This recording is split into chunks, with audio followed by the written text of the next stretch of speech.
everyone, welcome to our channel. So this is me Dharna Saxena Asthana, and today we are going to start a quick revision of another chapter for term 2, that is issue of debentures. आइए शुरू करते हैं. सबसे पहले देखते हैं meaning of the term debentures.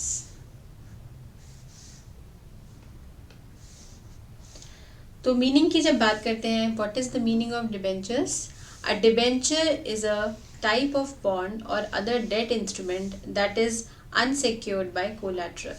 This is the definition given by the Companies Act 2013. हम इसका एक बेसिक मीनिंग समझ लेते हैं. देखिए क्या होता है, एक कंपनी जब होती है, कोई लिमिटेड कंपनी या जो कंपनी रजिस्टर्ड है अंडर द कंपनीज एक्ट 2013, कोई भी कंपनी जब उसको पैसे की ज़रूरत होती है तो वो पैसा जो है जनरल पब्लिक से पैसा मांगती है. तो पैसा मांग सकती है वो by way of issue of debentures. वो पैसा मांग सकती है by way of issue of shares. First of all shares के थ्रू मांग सकती है, जो कि हम पढ़ चुके हैं ऑलरेडी पिछले चैप्टर में. इशू ऑफ शेयर्स में हमने देखा था उसमें क्या अकाउंटिंग ट्रीटमेंट होती है eight the time of issue of shares, तो वो हमने पढ़ चुके हैं already. Another way is by way of issuing of debentures. तो डिबेंचर्स क्या होता है? देखिए जब हम शेयर्स की बात करते थे तो शेयर्स होता है कंपनी का वो पैसा जो ओनर्स का पैसा होता है, और जो आदमी जो भी जनरल पब्लिक में से जो लोग भी हमारे शेयर्स को खरीद लेते हैं वो partial owner of the company बन जाते हैं. और जिसमें से जब ओनर की बात करते हैं तो ओनर अगर प्रॉफिट एंजॉय करता है किसी कंपनी के तो लॉसेस भी बेयर करता है. But in case of debentures are kind of a loan. They are a kind of a loan जो एक कंपनी ने जनरल पब्लिक से रेज किया है, ऑलराइट, यानी बोरो किया है. तो वो क्या है? Debenture is a type of bond. एक बॉन्ड है या किसी अदर डेट इंस्ट्रूमेंट के नाम से हम इसको बोल सकते हैं. That is unsecured by collateral. Unsecured means एक होता है सिक्योर्ड बाय कोलैटरल, एक होता है unsecured by collateral. Unsecured means कि इसके अगेंस्ट जो है कंपनी अपना कुछ प्रॉपर्टी या कुछ फिक्स एसेट्स को गिरवी नहीं, मॉर्गेज नहीं करती है. वो जनरली एक सर्टिफिकेट इशू करती है in the name of the public who has lend the money to the company. तो उस इंस्ट्रूमेंट को बोलते हैं डिबेंचर्स. तो इशू ऑफ डिबेंचर्स के कई केसेस बनते हैं, यानी हम जब डिबेंचर्स इशू करते हैं तो कई तरीके से कर सकते हैं. अब वो क्या तरीके होते हैं आइए देखें. तो सबसे पहला है तरीका इशू एट पार. हम पढ़ चुके हैं ऑलरेडी इशू ऑफ शेयर्स में. Issue of shares at par, at discount and at premium. तो सिमिलरली वही केसेस यहाँ पे भी बनते हैं डिबेंचर्स के केस में. Issue of debentures at par. At par का मतलब होता है कि अगर किसी डिबेंचर का फेस वैल्यू है फॉर एग्जांपल 100 रुपीज़ और हमने उसको 100 रुपीज़ में ही हमारा इशू प्राइस भी है. इशू प्राइस मतलब किस प्राइस पे हम इशू कर रहे हैं. तो फेस वैल्यू भी 100 है और इशू प्राइस भी 100 है. तो that becomes the first case which we called as name as issue at par. Another way is issue of debentures at premium. Premium का मतलब होता है कि हमारे एक डिबेंचर की फेस वैल्यू थी 100, बट हमने उसको जब उसको हमने इशू किया तो हमने किया उसको लेट्स सपोज 120 में. तो जो ये 20 रुपीज़ है 100 प्लस 20, तो ये जो 20 रुपीज़ है this is the amount of premium. तो इसको हम बोलते हैं issue of debentures at premium. हमने प्रीमियम पे डिबेंचर को इशू किया. Alright, next is issue at discount. जब हमने फेस वैल्यू से कम वैल्यू में हमने जब किसी डिबेंचर को हमने इशू किया है, that becomes the third case which is called issue of debentures. देखिए, यानी कि अगर हमारी फेस वैल्यू है 100 और हमने उसको फॉर एग्जांपल इशू किया है, यानी हमारा इशू प्राइस है 90, तो जो ये 100 minus 10, this 10 rupees is our discount. Okay, तो ये बनता है हमारा next case issue of debentures at discount. Next आते हैं issue of debentures as collateral security. Issue of debenture as collateral security.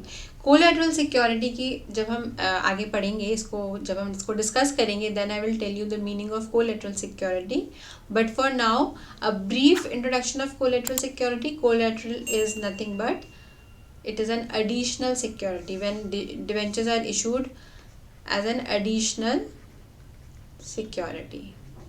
वो हम अभी डिटेल में पढ़ेंगे जब हम उसका इस टॉपिक पे पहुंचेंगे।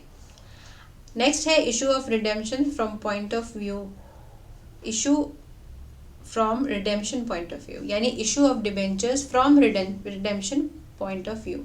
Issue of debentures from redemption point of view. Redemption के व्यू पॉइंट को ध्यान में रखते हुए हम डिबेंचर्स को इशू करते हैं। And last but not the least is the debenture interest. Debenture interest के बारे में पढ़ेंगे। अब जब हम देखिए, जो हमारे फर्स्ट थ्री केसेस हैं हमारे issue of debentures at par, at premium and at discount.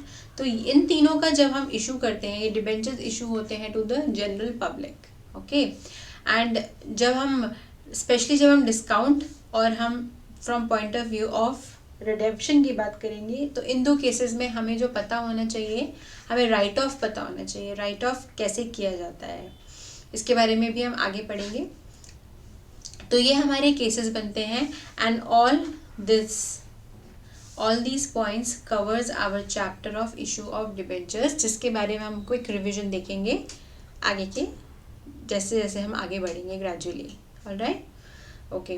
But एक बात जो हमें बेसिकली ध्यान रखनी है वो क्या है कि issue of debentures is same as issue of shares, यानी कि जैसे हम इशू ऑफ शेयर्स में एंट्रीज पास करते थे, सेम उसी तरीके से हम इशू ऑफ डिबेंचर्स में भी पास करेंगे। Entries for issue of debentures are similar to the entries at the time of issue of shares, only following words to be replaced. हमें सेम एंट्रीज पास करनी है, बस खाली दो चीज़ों का ख्याल रखना है।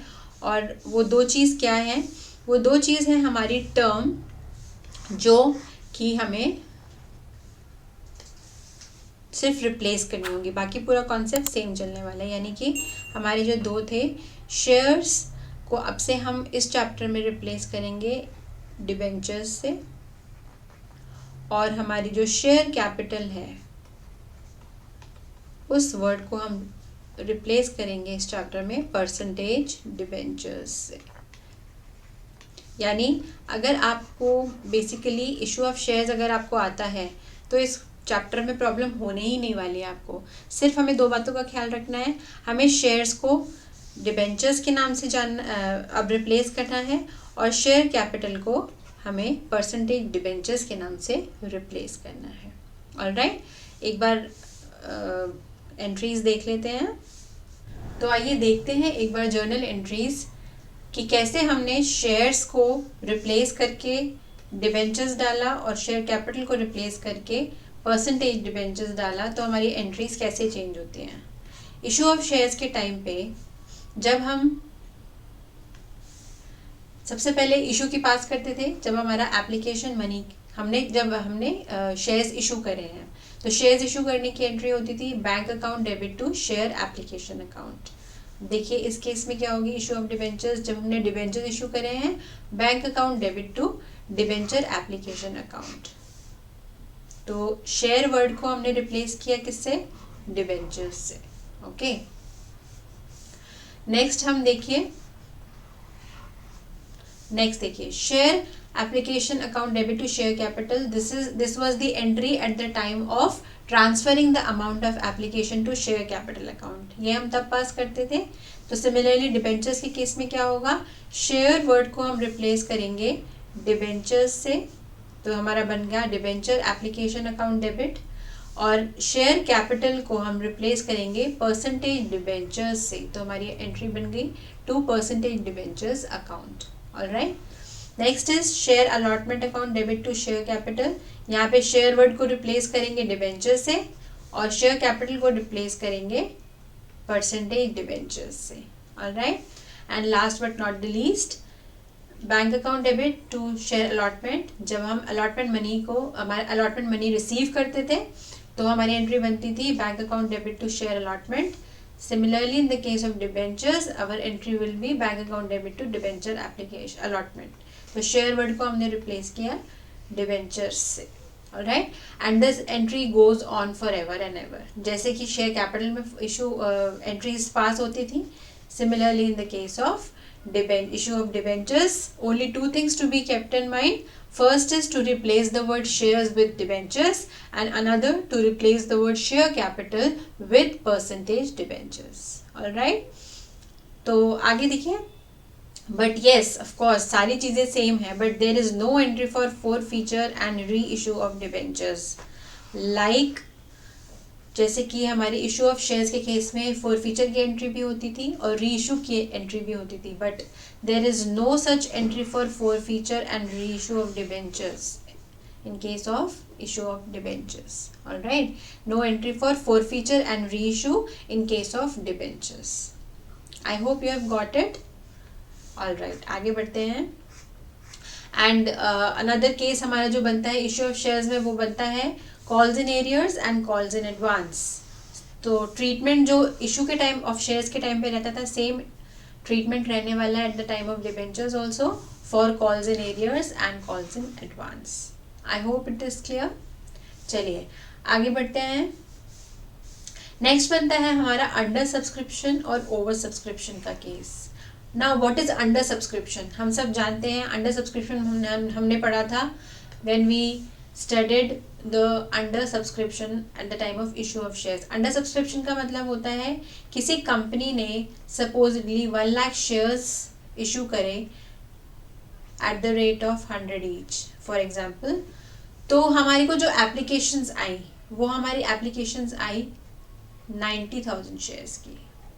यानी these applications received are less than the subscribed shares, subscribed number of shares. यानी जितने हम सब्सक्राइब किए थे, 1 लाख का सब्सक्राइब किया था हमने शेयर्स, लेकिन हमें एप्लीकेशंस आई सिर्फ 90,000 की. तो that is the case of under subscription.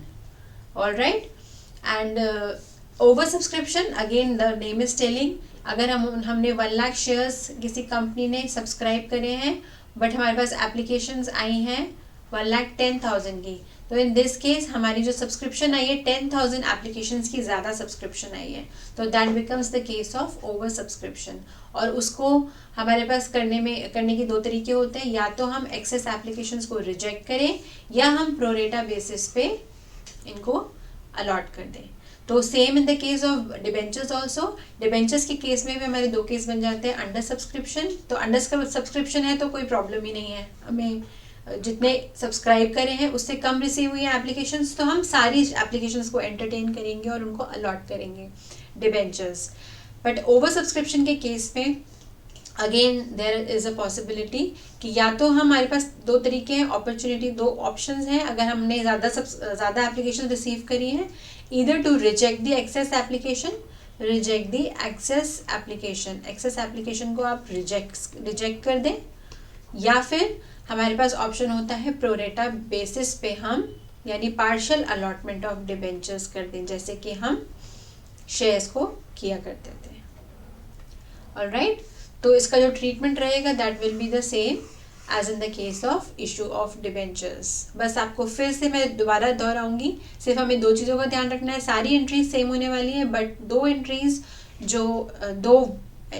या दो वर्ड्स जो हमें रिप्लेस करने हैं, दोज 2 वर्ड्स आर, क्या क्या वर्ड्स होंगे? यस, शेयर्स को आप रिप्लेस करेंगे डिबेंचर्स से और शेयर कैपिटल को आप रिप्लेस करेंगे परसेंटेज डिबेंचर्स से. बस आपको ये दो चीज़ों का ख्याल रखना है. चलिए आगे बढ़ते हैं. तो हमने जो पहले एंट्रीज देखी थी, सिंपली ये एंट्रीज पास होती हैं when debentures are issued at par. ये जो हमने एंट्रीज देखी थी issue of debentures at par, simple entry होती है, यानी कि हमारी face value of debenture is equal to the issue price. ये हमारा बनता है एट पार का केस, जिसमें ये हमारी एंट्रीज पास होती हैं. यहाँ पे हमने फर्स्ट कॉल फाइनल कॉल नहीं डाला है, but then it is going to be the same as in the case of issue of shares. All right, चलिए अब देखते हैं issue of debentures at discount. एक एग्जाम्पल के थ्रू देख लेते हैं, quick example. Issue of debentures at discount, एक कंपनी है जिसने डिबेंचर्स इशू करे 100 ईच, जिसका एप्लीकेशन मनी था 30, अलॉटमेंट था 60, उसमें 20 रुपीज़ का डिस्काउंट था, तो हमारा इशू प्राइस हुआ 40 एंड फर्स्ट कॉल में 10 रुपीज़। तो टोटल देख लीजिए 30 40 इज 70 एंड 10 इज 80, तो हमारा 80 तो हो गया इशू प्राइस और हमारा फेस वैल्यू था 100। तो when face value is more than, when issue price is less than, when issue price is less than the face value, it is the case of discount.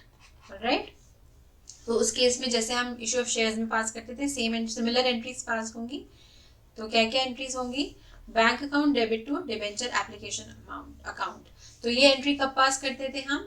When the company has received the application money. तो हमारी narration क्या होगी?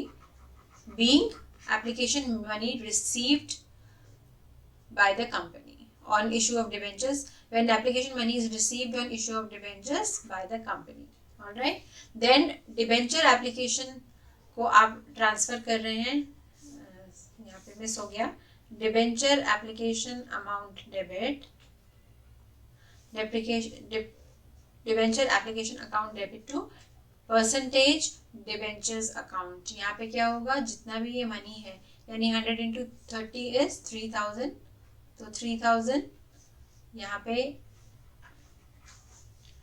आया, 3000 receive किया and 3000 को transfer किया हमारे percentage debentures account में। नेक्स्ट इज, अब इसमें अलॉटमेंट में डिस्काउंट लग रहा है और बाय डिफॉल्ट अगर हमें मेंशन नहीं है तो भी हम अलॉटमेंट में ही डिस्काउंट को कंसिडर करेंगे। ऑलराइट, तो next entry is debenture allotment account debit, discount on issue of debentures account debit to percentage debenture. Discount, why discount is debit? Because debit all expenses and losses, और जो company issue of debentures पे discount दे रही है that is a kind of an expense, और you can say it is a loss for the company. तो हमारा जो रूल होता है that is debit all expenses and losses and credit all incomes and gains. तो ये हमारा loss है, एक्सपेंस है, तो हमें इसे डेबिट कर, हमने इसको डेबिट किया। तो एंट्री बनी debenture allotment account debit, discount on issue of debenture account debit to percentage debentures account. अब इसमें अमाउंट कैसे आएगा? 100 into 80, sorry not 80,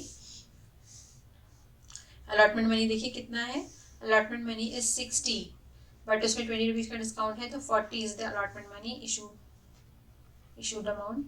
100 into 40, 100 into 20 and 100 into 60, 6000, 2000 and 4000। Alright, then next entry, at the time of receiving the allotment money, bank account debit to debenture allotment account. अब कितना money हमने receive किया है? 40 rupees के हिसाब से रिसीव किया होगा, तो 100 into 40 that is 4000। And next entry for first call, first call में सिंपल कुछ नहीं है, हमने एंट्री पास करनी है debenture first call account debit to percentage debentures account. कितना होगा? 100 into 10 that is 1000, 100 into 10 and last is bank account debit. अब हमने फर्स्ट कॉल मनी रिसीव किया है, bank account debit to debenture first call account 1000। Alright, तो ये हमारा case हुआ issue of debentures at discount. I hope this is clear to you, till now it is very easy. तो हम आगे बढ़ते हैं, आइए आगे बढ़ते हैं issue of debentures at premium. इसकी भी एंट्रीज पे एक बार क्विक नज़र डाल लेते हैं। तो हमारी एक एग्जांपल हमने लिया है, यहाँ पे एक कंपनी है जिसने एक डिबेंचर इशू करा है 100 रुपीज़ का, बट हम इशू किया है at 120, that means 100 plus 20 and this 20 is nothing but premium. when face value is less than the issue price, then it becomes the case of premium, right?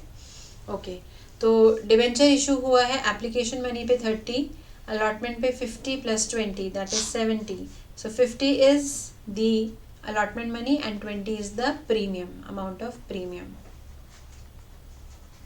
and 20. तो total is 30 plus 70 is 100 plus 20 is 120. तो हमारा जो issue price है that is 120. alright. तो सबसे पहले entry हमारी जो बनती है वो क्या बनती है, bank account debit to debenture application account.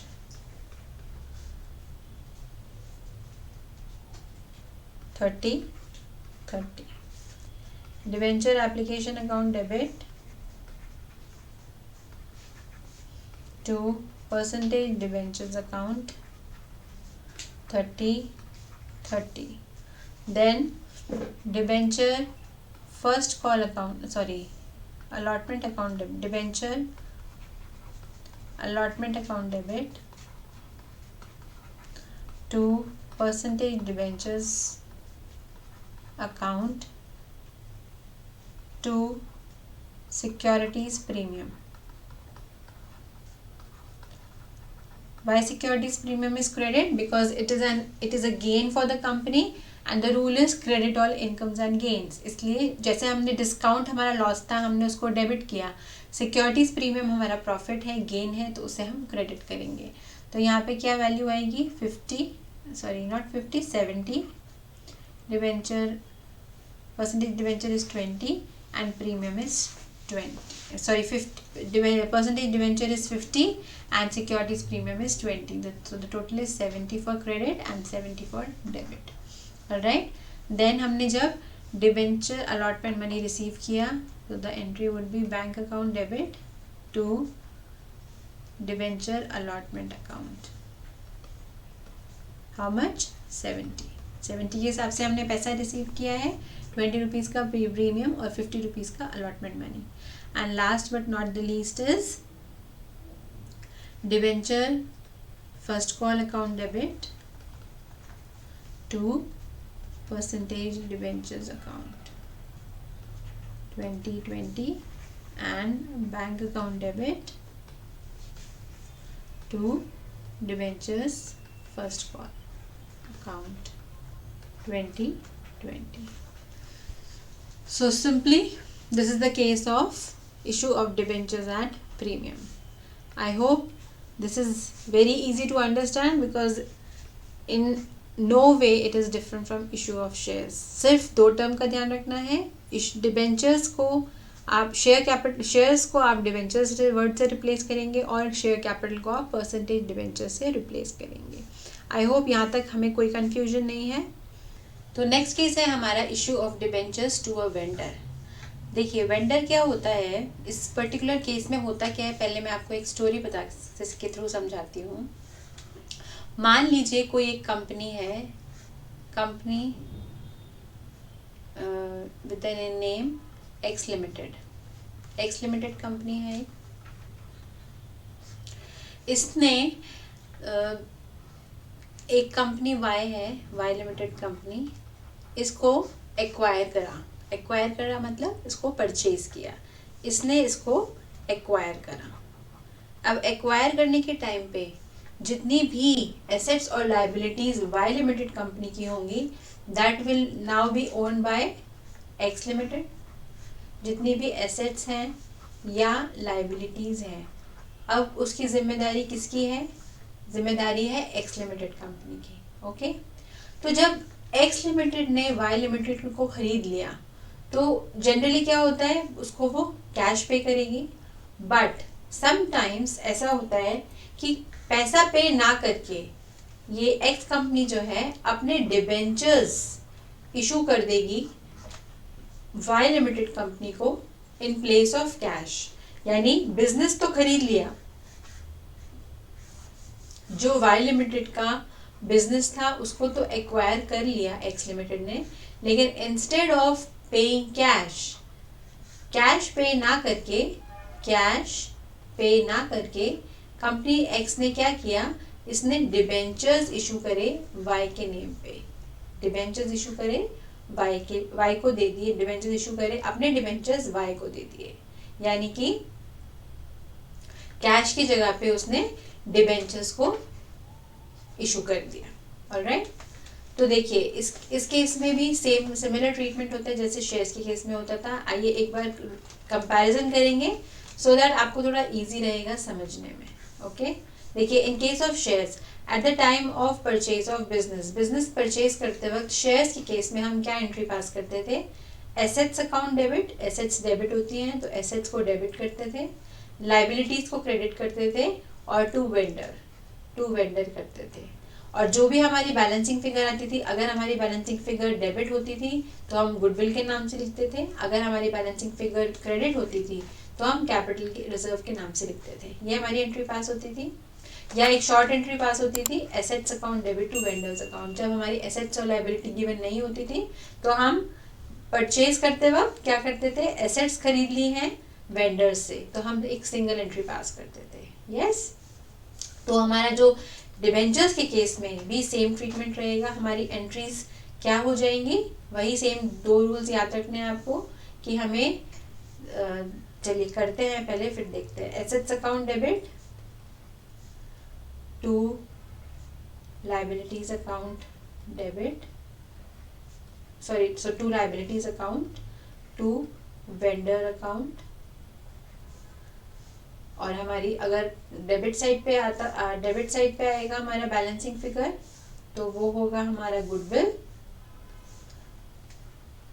और अगर हमारा क्रेडिट साइड पे आएगा बैलेंसिंग फिगर तो वो होगा हमारा कैपिटल रिजर्व। यानी फर्स्ट एंट्री में कोई भी डाउट नहीं है, इजंट इट? इसमें देखिए, इसमें तो कोई डिबेंचर वर्ड भी नहीं आया, ना शेयर कैपिटल की जगह परसेंटेज डिबेंचर कोई वर्ड आया। तो सिंपल है, concept same, logic same, entry same. Assets account debit to liabilities account to vendor, और बैलेंसिंग फिगर जहाँ पे भी आएगी डेबिट में आएगी तो गुडविल, क्रेडिट में आएगी तो कैपिटल रिजर्व। ऑलराइट, आगे बढ़िए। नेक्स्ट हम एंट्री देखते हैं eight the time of issue, यानी जब हम डिबेंचर्स इशू कर रहे हैं वेंडर को तो क्या एंट्री पास होगी। शेयर्स के केस में हम क्या एंट्री पास करते थे, vendors account debit the receiver to share capital to securities premium reserve if any.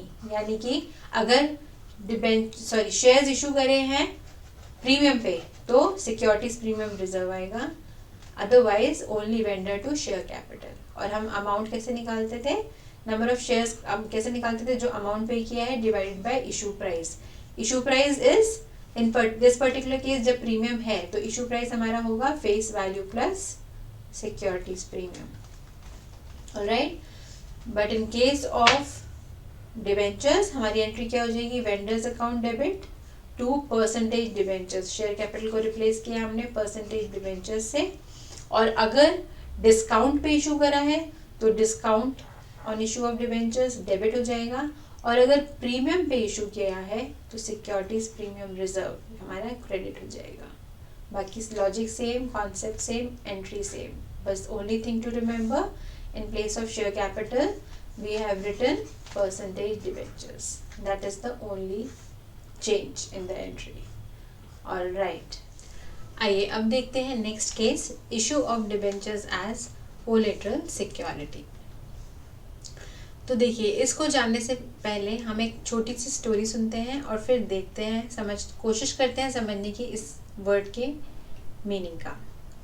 एक कंपनी है, मान लीजिए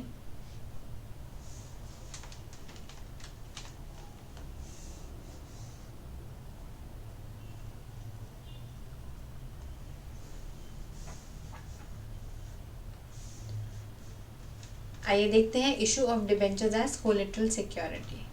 समझने की कोशिश करते हैं एक स्टोरी के थ्रू। मान लीजिए एक कंपनी है, एक्स लिमिटेड कंपनी, इसको चाहिए पैसे, इसको पैसे बोरो करने हैं। तो instead of going to the public, ये गया एक फाइनेंशियल इंस्टीट्यूशन, मान लीजिए एक बैंक के पास गया। अब एक बैंक के पास गया, इसने बोला कि भाई बैंक, मुझे कुछ लोन चाहिए, आप मुझे लोन दीजिए। बैंक ने कहा ओके, हम आपको लोन देते हैं, आप ले लीजिए लोन, कितने का चाहिए।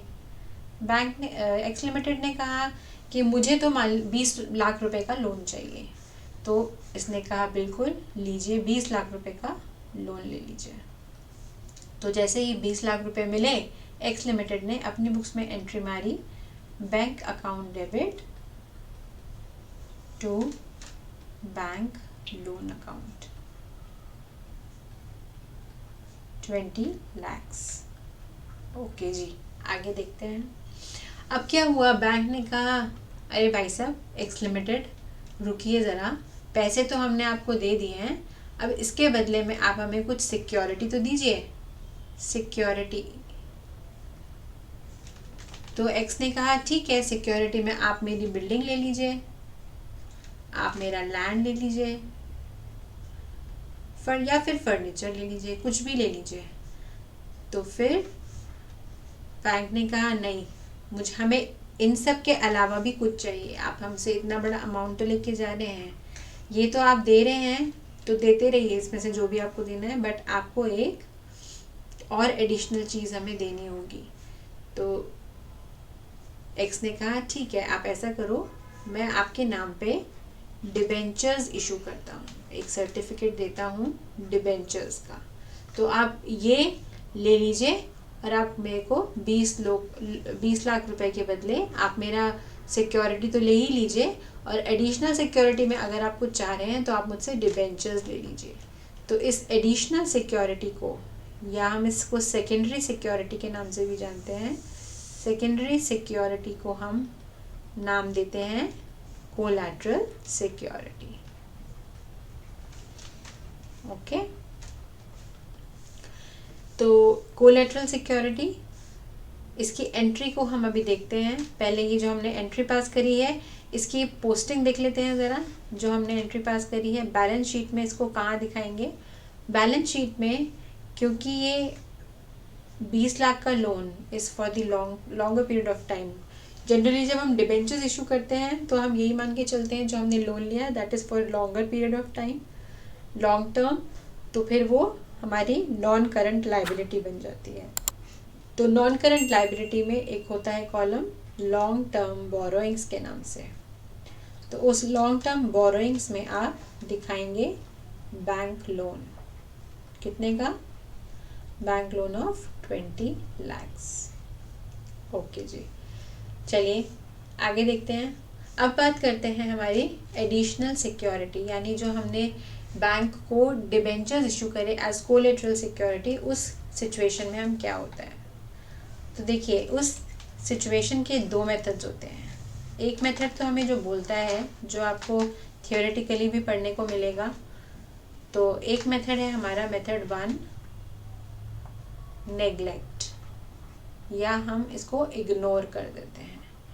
यानी कि जब एक कंपनी बैंक को अपने डिबेंचर्स इशू करती है एज कोलेटरल सिक्योरिटी, तो हम मेथड 1 के अकॉर्डिंगली कुछ भी नहीं करते हैं, सिंपली छोड़ देते हैं, इग्नोर करते हैं, और जो हमारी बैलेंस शीट होती है उसमें बस एक छोटा सा मेंशन आ जाता है नीचे फुट नोट में, debentures of 20 lakhs were issued to the bank, ये हमारा एक मेंशन आ जाता है। बाकी इस पे बैलेंस शीट पे कोई असर नहीं पड़ता है इसका। Alright, but from examination point of view हमारा ये जो मेथड है, specially in CBSE, it is of no use. CBSE कहता है भाई मार्क्स चाहिए तो कुछ करना पड़ेगा, अगर तुमने नेग्लेक्ट किया तो मार्क्स भी नेग्लेक्टेड समझो। ऑलराइट, तो फिर हमें एक और मेथड हमें बताया गया जो कि है मेथड 2। इस मेथड के अकॉर्डिंगली हमें क्या करना होगा, हमें एक जर्नल एंट्री पास करनी होगी, और वो क्या जर्नल एंट्री होगी, वो एंट्री होगी debenture suspense account debit to percentage debentures account. ये हमारी एंट्री पास होगी विद 20 lakhs, और इसका मेंशन जो होगा बैलेंस शीट में वो किस तरीके से होगा आइए देखें। क्योंकि ये डिबेंचर सस्पेंस अकाउंट, ये percentage debentures are again a liability for the company, long term borrowings, तो परसेंटेज डिबेंचर्स हम दिखाएंगे यहाँ पे 20 lakhs के नाम से यहाँ पे दिखाएंगे। और डिबेंचर सस्पेंस, जो कि सस्पेंस है, हमें पता ही नहीं है कि ये लोन कहाँ से आया, कैसे आया, इसको हम इसमें से माइनस कर देंगे, माइनस डिवेंचर सस्पेंस अकाउंट, तो 20 lakhs का, तो इसका जो अल्टीमेट इम्पैक्ट होगा in the balance sheet will be nil. इसलिए इसको हम देखिए, यहाँ पे अगर मेथड 1 में इग्नोर करते थे तो भी कुछ नहीं इसका इफेक्ट था, बैलेंस शीट में कोई इम्पैक्ट नहीं था। एंड सिमिलरली अगर हम मेथड 2 फॉलो करते हैं तो भी इसका नेट इफेक्ट कुछ नहीं है। आपने परसेंटेज डिवेंचर 20 lakhs की शो करे, उसमें से डिवेंचर सस्पेंस को लेस कर दिया तो 20 lakh, then the ultimate impact is nil. But then हमें जब CBSE बोल रहा है या कोई भी बोर्ड बोल रहा है कि भाई एंट्री चाहिए, हमें एंट्री पास करो, उसके लिए हम आपको मार्क्स देंगे, तो why not, to gain marks हम तो कुछ भी करते हैं। तो क्या ये जर्नल एंट्री नहीं पास कर सकते हम लोग? डेफिनेटली कर सकते हैं। Alright, so this is the case when debentures were issued as collateral security. Okay, तो आइए फटाफट से एक क्विक रिवीजन कर लेते हैं इस पर्टिकुलर केस की। हमें सबसे पहले जब हम बैंक के पास गए, बैंक से बोला कि बैंक हमें लोन दो, बैंक ने हमें लोन दिया और कहा, बैंक ने लोन दिया तो हमने एंट्री पास करी, bank account debit to bank loan account 20 lakh rupees. Then additional security, जब हमने डिवेंचर इशू करे to the bank as collateral security, तो हमने मेथड जो फॉलो किया, जो हमारा स्कोरिंग मेथड है वो है method 2। One way was to neglect the amount, to neglect the treatment. Another way is to pass a journal entry with the name debenture suspense account debit to percentage debentures, तो हमने उसको यहाँ पे show किया, percentage debentures balance long term borrowing में show किया, percentage debentures 20 lakh, उसमें से डिवेंचर सस्पेंस जो हमने यहाँ पे ओपन किया था अकाउंट उसको लेस किया, नील इफेक्ट इज 0। तो आपको इसमें और कुछ शो करने की ज़रूरत नहीं है। मेथड 1 में जब हमने नेग्लेक्ट किया था तो हमने कोई भी एंट्री पास नहीं करी थी, बट हमने एक स्टेटमेंट शो करी थी फुटनोट में that debentures of 20 lakhs were issued to the bank, just for the information. Alright, आइए तो नेक्स्ट केस देखते हैं। पहले हम देख लेते हैं हमने कौन कौन से टॉपिक्स कवर कर लिए हैं।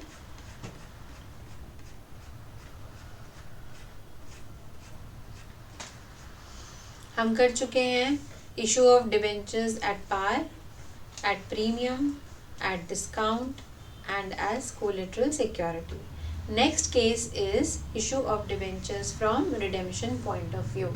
चलिए आइए इसको भी एक बार देख लेते हैं, एक इसका क्विक रिकैप कर लेते हैं जिससे हमारे सारे कॉन्सेप्ट्स एक बार रिकॉल हो जाएं। Alright, next is the case of issue of debentures from redemption point of view. Okay, तो चलिए मान लेते हैं 1 अप्रैल 2021 को एक कंपनी ने डिवेंचर्स इशू करे with the face value 500 rupees का एक डिवेंचर था। 1 अप्रैल 2021 को एक कंपनी है, सपोज ए लिमिटेड कंपनी, उसने डिवेंचर्स इशू करे। अब उसने 10 ईयर्स के बाद, 10 ईयर्स की उसकी जो लाइफ थी, उसने भाई 10 ईयर्स के बाद मैं इसको रिडेम्पशन शुरू करूँगा, इसका रीपेमेंट शुरू करूँगा। रीपेमेंट या रिडेम्पशन भी बोलते हैं इसको। इसका रिडेम्पशन होगा आफ्टर 10 ईयर्स। तो इसमें कुछ केसेस बनते हैं हमारे। फर्स्ट केस देख लेते हैं क्या है। फर्स्ट केस एट पार, यानी कि हमने जब इशू किया था अप्रैल 2021 को, तो इसका फेस वैल्यू था 500 रुपीज़। जब हमने इसको रीपे किया, यानी कि 10 साल बाद 1 अप्रैल और 31 मार्च 2031 को जब हमने इसकी रिडेम्पशन शुरू करी, तो हमने उसको 500 के हिसाब से ही रीपे किया। तो this becomes the first case where in the issue of debentures and redemption both are at the same price, so it becomes the case of issue of debentures at par and redemption at par. Alright, तो हमारी entry simple क्या होगी, bank account debit to debenture application and allotment with 500 rupees, debenture application allotment to percentage debentures with 500 rupees. This is the first case, simple. आइए next देखते हैं। अब उस company ने क्या किया, सेकेंड केस में जब उसने डिबेंचर्स इशू करे थे तो 500 पे करे थे, यानी एट पार करे थे, बट जब उसने रिडीम करे तो उसने कहा कि मैं तो 20 रुपीज़ एक्स्ट्रा पे रिडीम करूँगा, यानी कि 500 प्लस 20, 520 रुपीज़ पे मैं इसको रिडीम करूँगा, रीपे करूँगा। तो दिस 20 रुपीज़ जो कि ये एक्स्ट्रा वैल्यू है, एक्स्ट्रा अमाउंट है, सरप्लस अमाउंट है, इस अमाउंट को आप बोलते हैं प्रीमियम। तो ये जो 20 रुपीज़ है दैट इज़ एडिशनल मनी जो कंपनी पे करेगी अपने डिबेंचर होल्डर्स को। तो एंट्री क्या पास होगी हमारी, debentures application and allotment account debit to percentage debenture. ये तो सिंपल एंट्री थी जो अभी हमने एट पार के केस में देखी थी। तो हमारी 500 रुपीज़ से debenture application and allotment debit हुआ एंड डिबेंचर परसेंटेज डिबेंचर से अगेन 500 रुपीज़ से ये क्रेडिट हो गया। बट बात आती है इस 20 रुपीज़ के सरप्लस की, इस 20 रुपीज़ के प्रीमियम की, यानी ये प्रीमियम भी रिडीम कर रहा है। तो प्रीमियम के केस में ये वाला जो अमाउंट है ये कंपनी के लिए क्या है, एक कंपनी के लिए लॉस है, इजंट इट। तो लॉस है तो हम इसको डेबिट करेंगे, loss on issue of debentures account debit, 20 rupees से डेबिट हुआ। और ये जो है amount this has become the liability for the company also, क्योंकि ये उसको 10 साल बाद देना ही देना है, तो इसलिए उसने लाइबिलिटी का भी एक अकाउंट ओपन करा with the name premium on redemption of debentures. तो this amount is a liability for 20 rupees extra is liability for the company and this loss is a capital loss, तो हमने इसको debit किया। Alright, आइए एक बार दोबारा से फटाफट समझ लें कि हमने ये दो चीज़ें नई जो करी वो क्यों करी। हमने सिंपली जब एट पार का केस था तो हमारी एंट्री थी debenture application and allotment to percentage debentures 500। But जो 20 रुपीज़ एक्स्ट्रा है ये कंपनी के लिए क्या है, जब वो रिडेम्पशन करेगा तो ये 20 rupees extra is an expense, is a loss for the company and loss for the company. तो हमने लॉस का अकाउंट ओपन करा, debit all expenses and losses, तो हमने लॉस का अकाउंट ओपन करा, loss on issue of debentures, alright, 20 rupees का। और सिमिलरली हमारे लिए ये जो 20 रुपीज़ है आज की डेट में ये लाइबिलिटी है जो कि हमें 10 साल बाद अपने डिबेंचर होल्डर्स को देना है, ये 20 रुपीज़। तो इसका हमने एक अकाउंट ओपन करा, एज अ लाइबिलिटी शो किया, premium on redemption of debentures. That's why we have credited this with premium on redemption of debentures with 20 rupees. तो ये हमारी एंट्री बन गई। Alright, I hope this is clear to you. Alright, अब आपके मन में चल रहा होगा issue at par, redeem at par, ये हमने पढ़ लिया। Issue at par, redeem at premium हमने पढ़ लिया। अब ऐसा भी तो हो सकता है इशू एट पार हो बट रिडेम्पशन एट डिस्काउंट हो। तो ज़रा आप सोचिए, अगर आपसे, मैं एक कंपनी हूँ, मैं आपसे पैसे बोरो कर रही हूँ और आपको मैं बोल रही हूँ आप मुझे आज की डेट में 500 रुपीज़ दीजिए और 10 साल बाद मैं आपको 90 रुपीज़ के हिसाब से पे करूँगी, तो क्या मुझे आप देंगे? ऑब्वियसली नहीं देंगे। तो ये तो कोई केस बनता ही नहीं है, isn't it. At discount, redemption at discount का तो कोई केस बनता ही नहीं है, नॉट पॉसिबल। ये पॉसिबल हो ही नहीं सकता कि आप आज की डेट में किसी कंपनी को 500 रुपये दें जो कि आपसे प्रॉमिस कर रही है कि आपको 10 साल बाद लेट्स सपोज 490 रुपये देगी, तो आप क्या उस कंपनी में पैसा लगाएंगे? Absolutely not. अब इतने भी हम बेवकूफ़ नहीं हैं, राइट। तो फिर जब ये केस बनता ही नहीं है तो कोई पॉसिबल एंट्री ही नहीं होगी। Alright, okay, so this is the third case. Now let's move on to the fourth case. तो हमारा नेक्स्ट केस है issue of debentures at premium and redemption at premium. तो भाई क्या हुआ स्टोरी में, फेस वैल्यू 500 थी हमारी, कंपनी ने कहा आज की डेट में आप मेरे को 510 रुपीज़ दीजिए, यानी कि मुझे आप 10 रुपये का प्रीमियम दीजिए। आज से 10 साल बाद मैं आपको इस 510 को मैं आपको 520 बना के दूंगा, यानी कि ये जो था प्रीमियम ये इशू के टाइम पे उसने हमसे चार्ज किया था और ये जो प्रीमियम है इस प्रीमियम पे वो हमको रिडीम करेगा। ऑलराइट, तो एंट्री देख लेते हैं क्या बनेगी। Bank account debit to debenture application and allotment, कितने रुपए पे? 520 रुपीज़ पे। ऑलराइट, सॉरी 510 रुपीज़ पे। इशू कितने पे कर रहा है आपको, हम ये इशू की एंट्री पास कर रहे हैं ना, तो इशू कितने पे कर रहा है वो आपको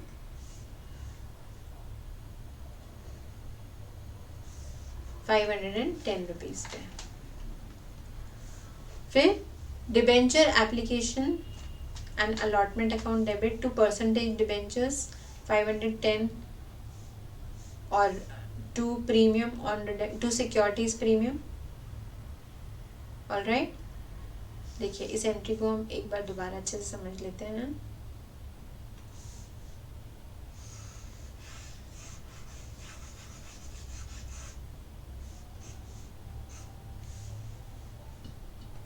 हमारी जो bank account debit to debenture application and allotment, I hope ये तो आपको समझ में आई गई होगी। अब देखते हैं debenture application and allotment account debit to percentage debentures account to securities premium reserve. ये हमारी प्रीमियम पे इशू हुआ है तो हमें सिक्योरिटीज प्रीमियम को तो क्रेडिट करना ही होगा। क्यों? Because we credit all incomes and gains and this security premium, this 10 rupees is an income for the company, तो हमें इसको क्रेडिट करना होगा। अब बात करते हैं रिडेम्पशन एट प्रीमियम, यानी 10 रुपीज़ का ये जो है अमाउंट, ये हमारा है प्रीमियम का अमाउंट। तो सेम क्या होगा, loss, because it is a loss for the company. जब आज से 10 साल में वो 10 रुपये एक्स्ट्रा पे करेगी कंपनी अपने डिबेंचर होल्डर्स को, तो वो क्या होगा, उसके लिए लॉस होगा। तो loss on issue of debentures account debit with 10 rupees to premium on redemption of debentures 10 rupees. I hope now it is clear to you. ये जो लॉस है और ये जो लाइबिलिटी खड़ी करी है हमने, ये लॉस और लाइबिलिटी है, ये 10 रुपये जो हमें रिडेम्पशन के टाइम पे कंपनी पे करेगी अपनी पॉकेट से। और ये जो सिक्योरिटीज़ प्रीमियम है, ये जो सिक्योरिटीज़ प्रीमियम है, ये है वो पैसा जो आज कंपनी ने हमसे एक्स्ट्रा चार्ज किया है, यानी more than the face value charge किया है। तो ये कंपनी के लिए, ये वाला जो सिक्योरिटीज प्रीमियम रिजर्व है, ये क्या हुआ कंपनी के लिए, this is a gain, that's why we have credited it, credit all incomes and gains, इसलिए हमने इस 10 रुपये को क्रेडिट किया है। और ये premium on redemption of debentures, ये 10 रुपये क्या है, ये 10 रुपये है कंपनी का खर्चा, कंपनी का लॉस, तो इसलिए हमने इसको लॉस के रूप में भी दिखाया। और इसकी नाम से हमने आज की डेट से लाइबिलिटी शो करनी शुरू कर दी बुक्स ऑफ अकाउंट्स में, because it is a liability, we have to pay this amount after 10 years to our debenture holders. Alright, okay. Now next case is the case when debentures are issued at discount but redeemed at premium. Debentures जो है discount पे issue करेंगे हम, but redeem करेंगे premium पे। यानी ये तो केस वही हो गया कि 500 की फेस वैल्यू का एक डिबेंचर है जिसको आप 490 रुपीज़ में, पब्लिक से इशू प्राइस है, पब्लिक से मांग रहे हैं आप 490 रुपीज़, और आप उसको रिडीम करेंगे, जब पे करेंगे तब आप उसको पे करेंगे 520 रुपीज़ से, 520 रुपये पे। ओके, यानी कि जो ये 20 रुपये होंगे ये आपके होंगे प्रीमियम के, जो आप पेमेंट रीपेमेंट के टाइम पे करेंगे। तो हमारी एंट्रीज क्या बनेंगी, bank account debit to debenture application and allotment, हमने कितना पैसा मांगा था पब्लिक से डिस्काउंट पे 490, तो 490। Then debenture application and allotment account debit to percentage debentures. चलिए इसकी एंट्री भी हम एक बार देख लेते हैं।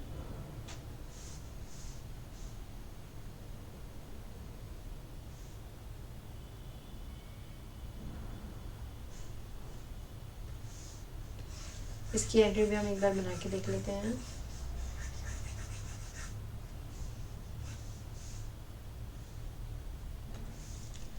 Bank account debit to debenture application and allotment 490. I hope this is clear to you. Now next is debenture application and allotment account debit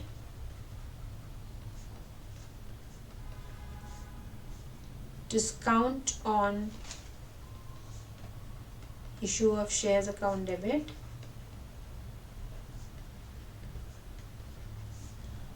to percentage debentures account.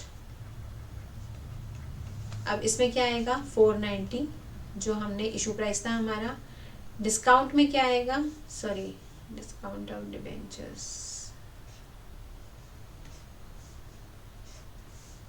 Discount on issue of debentures account debit 10 rupees, ये हमारा हो गया 500 rupees. अब जो हम इस 20 rupees की बात कर रहे हैं प्रीमियम का अमाउंट, तो प्रीमियम का amount is again it is a liability for the company, तो उसका हम लाइबिलिटी शो करेंगे। लाइबिलिटी को हम क्रेडिट करते हैं, तो premium on redemption of debentures with 20 rupees and this premium is loss for the company in today's date, तो loss on issue of debentures,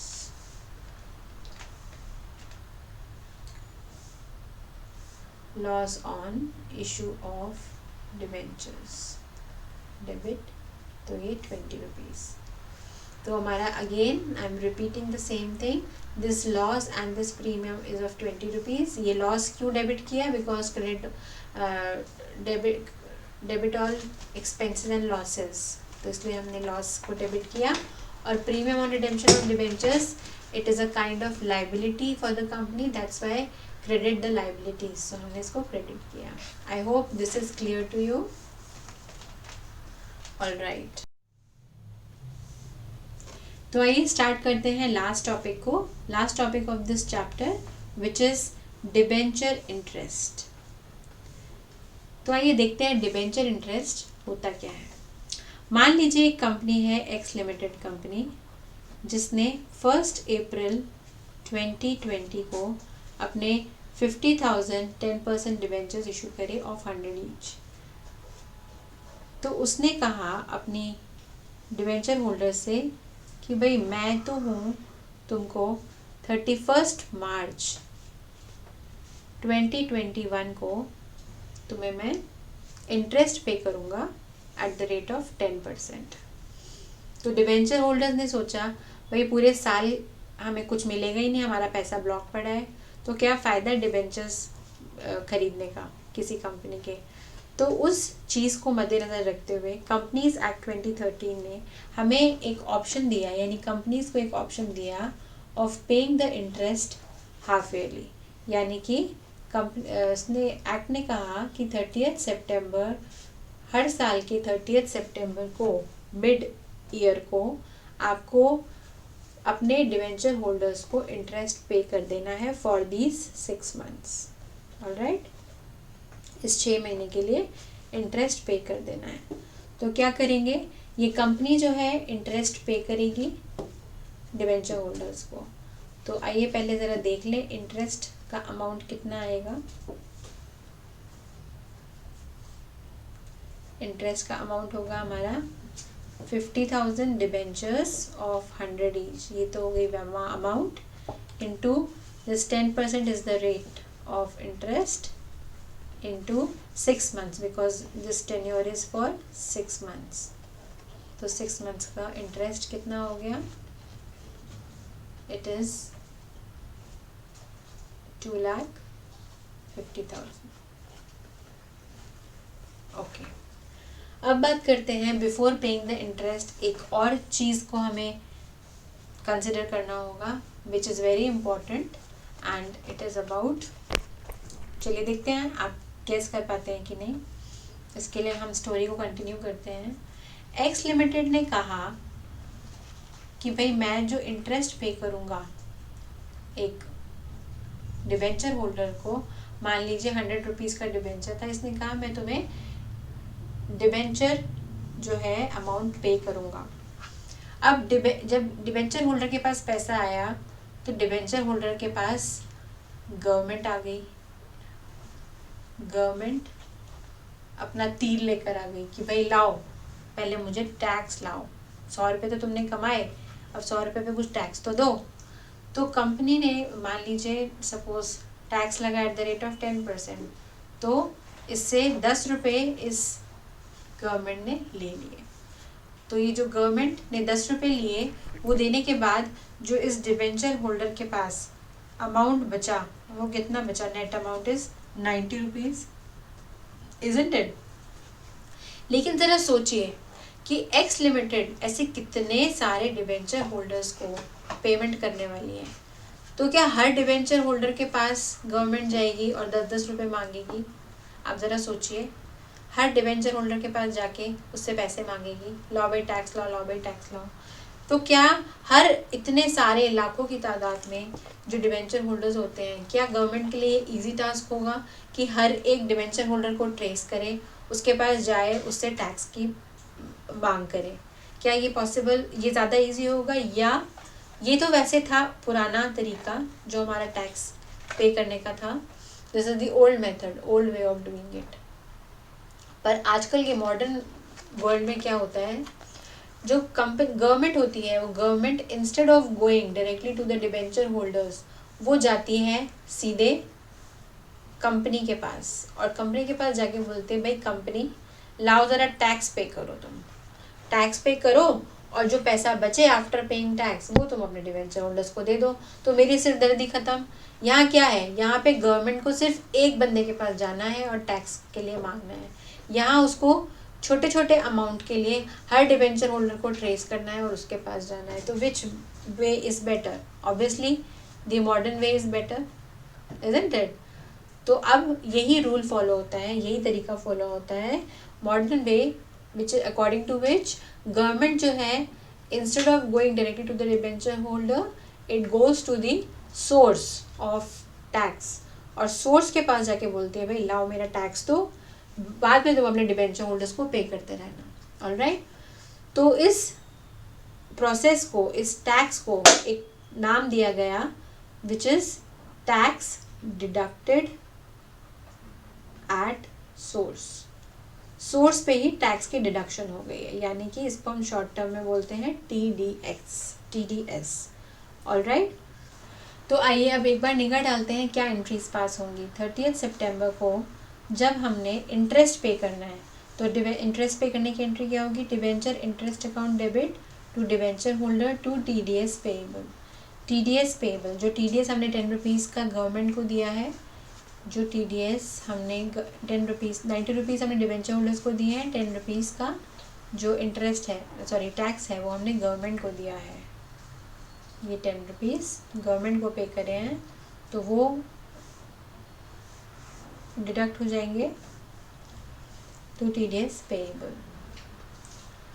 तो एंट्री होगी debenture interest with 100 rupees, debenture holder 90 और TDS payable 10। Alright? Next entry होगी debenture holder to bank. अभी हमने यहाँ पे entry entry पास की थी ड्यू करने की, अब हम पास करेंगे डिबेंचर होल्डर को 90 रुपीज़ पे करने की। अब debenture holder account to bank, and last but not the least यहाँ पे हम टैक्स पे कर रहे हैं, तो TDS payable account debit to bank account. Alright? Okay, अब आगे देखिए, आगे देखते हैं कुछ लॉसेस होते हैं हमारे, उसका ट्रीटमेंट किस तरीके से रहता है, आइए उस पर एक बार निगाह डालते हैं। 31 मार्च, हर साल के एंड में 31 मार्च को जो हमारी लॉसेस का ट्रीटमेंट होता है, एक बार उसको देख लेते हैं। सबसे पहला लॉस है डिबेंचर इंटरेस्ट। ये जो इंटरेस्ट है, this is what, this is a kind of loss for the company. तो इसको हम कहाँ लिखेंगे? इसको हम लिखेंगे स्टेटमेंट ऑफ P&L अकाउंट में, जो कि पहले प्रॉफिट एंड लॉस के नाम से जाना जाता था, अब इसको हम स्टेटमेंट ऑफ P&L कहते हैं। तो P&L account debit to debenture interest account, ये हमारी फाइनेंस कॉस्ट होती है। तो कॉस्ट है, एक्सपेंस है, तो हम इसको कहाँ शो करेंगे? Debit side of P&L account, यानी debit side of statement of P&L account to debenture interest. Okay, next is loss on issue of debenture और discount on issue of debenture.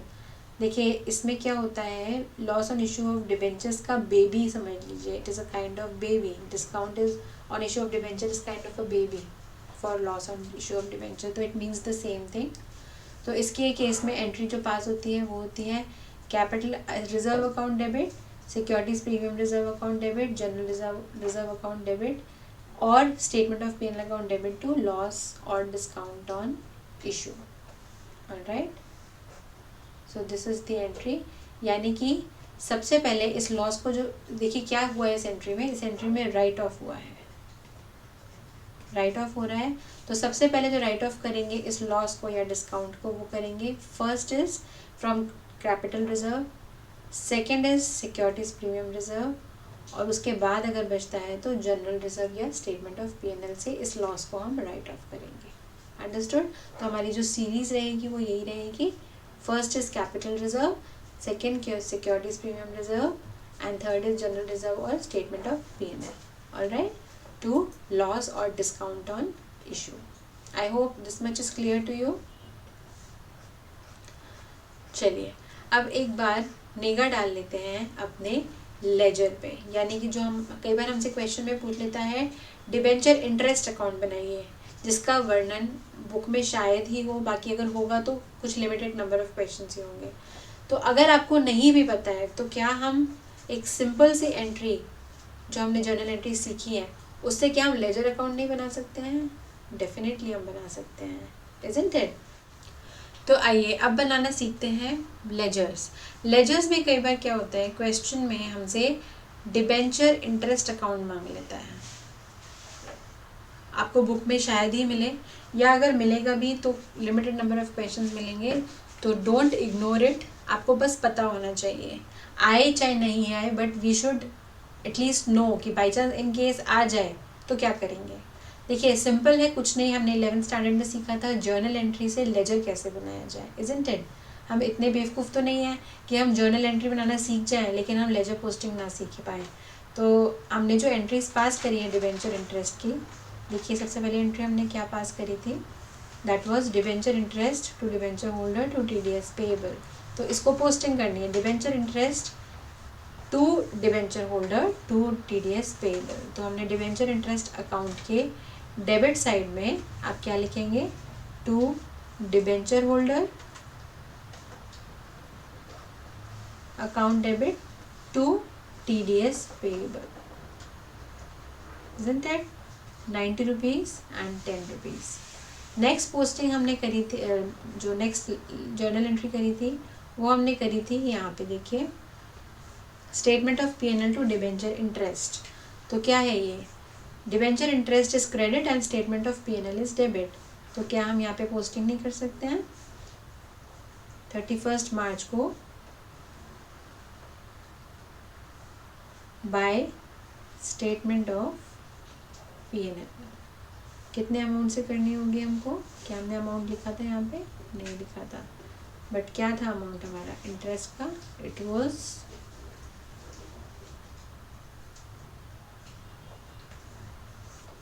चलिए इसमें हमने अमाउंट नहीं लिखा, but then it can be any amount. तो बस आप यहाँ पे अमाउंट लिख लीजिए.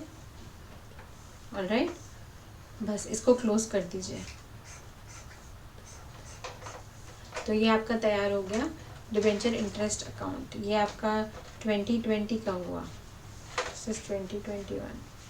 अगर आपको जितने भी ईयर्स का बनाने को कहा जाए आप यहाँ क्लोज करते जाइए और यहाँ ट्रांसफ़र करते जाइए अमाउंट क्रॉस पोस्टिंग, और अपना इंटरेस्ट डिबेंचर होल्डर TDS आप लिखते जाइए और आपका अकाउंट तैयार. ऑलराइट, आई होप आपको ये चैप्टर का रिकैपिचुलेशन क्लियर हो गया होगा.